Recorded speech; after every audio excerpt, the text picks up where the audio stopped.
嘿，我的小伙伴，有没有想过自己的学习方式是什么样的？这个测试可以帮助大家确定自己倾向于哪种学习方式。答案没有对错之分，也不是对知识的测试，但在开始之前，记住，这个测试只是为了好玩，所以请不要认真，或拿它当做专业建议。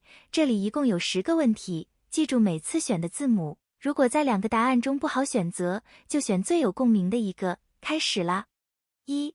最喜欢什么类型的书 ？A. 有大量图画的书。B. 听起来容易理解的有声书。C. 有描述性设置的、引人入胜的小说。或者 D. 我更喜欢填字游戏和画册。2.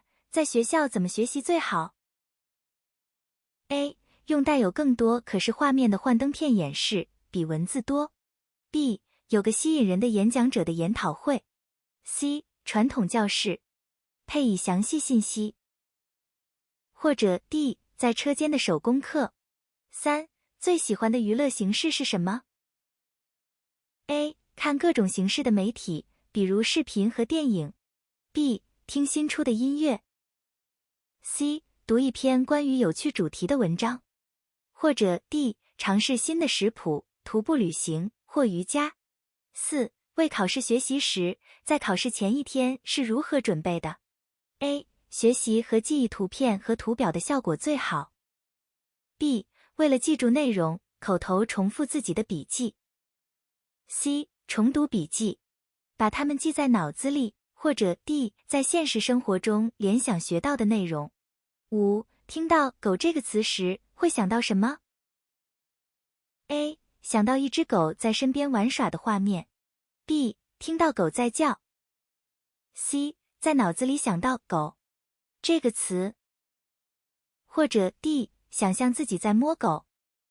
6. 如何学习某件东西是如何工作的 ？A. 看图片和视频来学习怎么做。B. 在网上或身边的专家那里听教学视频。C. 把教学手册从头到尾读了一遍。或者 D. 胡乱摆弄这个东西，自己研究明白它是怎么工作的。7. 以下选项中最喜欢哪一个 ？A. 理论和概念以丰富的视觉呈现。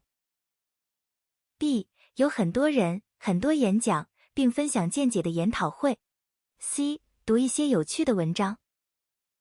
或 D. 实践，参加一些动手活动。8. 学习时什么最分心 ？A. 看到附近移动和突然动起来的人。B. 房间外的随机噪音。C. 在脑海中出现的一个与学习有关的想法。或者 D. 想做个伸展运动，出去散散步。9. 到一个新地方时，是如何熟悉周围环境的 ？A. 根据看到的地标记住了路线。B. 指望路人甲的指引。C. 马上去找一张地图，或看路标来观察这个地区。或者 D. 试着自己拼凑出一张所在区域的地图。10. 最喜欢的课是哪门 ？A. 美术。B. 音乐。C. 文学。还是 D. 体育？好了，下面根据出现次数最多的字母来看看答案吧。如果选 A 最多，就是视觉学习者。视觉学习者是指使用视觉意象来处理和吸收信息的人，他们把看到的东西转换成比喻的缩影。视觉型学习者相信，在以图形的形式，如箭头、图表、示意图和符号描述信息时，能记住最多信息。如果选 B 最多，就是听觉型学习者。听觉型学习者是那些更喜欢听、用言语互动、呈现给他们的信息的人。听觉型学习者很容易记住别人对他们说过的事情，因为他们是通过听觉线索学习的。他们倾向于在以口头交流为日常沟通的群体环境中表现更为出色。他们也喜欢大声朗读。如果选 C 最多，那么是一个阅读和写作型学习者，是可以通过阅读和写作达到最好学习效果的人。他们从书面文字中获取大部分信息，并依靠阅读来保留呈现给他们的信息。如果没有文字，他们可能会在记忆方面出现困难，所以他们就经常把得到的信息写下来。他们就是喜欢做笔记来记东西。如果选 D， 最多就是一个运动型学习者。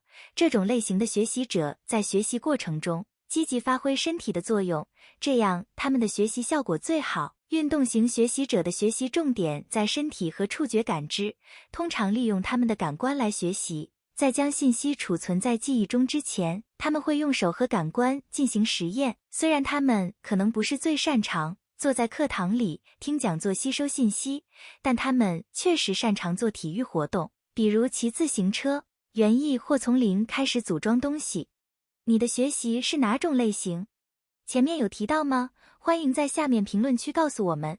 最后，重要的是要知道没有最佳的学习方式，每个人学到的东西都不一样。巴斯拉戈夫斯基发表在《教育心理学杂志》上的论文提到，实际上，研究对象的学习方式偏好与他们在阅读或听力理解测试中的表现之间没有任何关系。然而，如果学生喜欢的学习方式与一种互补的教学方法相匹配，会对学生有好处，这是很好的想法。这最终取决于如何利用已经形成的习惯来吸收和辨别信息。这就是今天影片的全部内容，我的小伙伴，我们下支影片再见啦！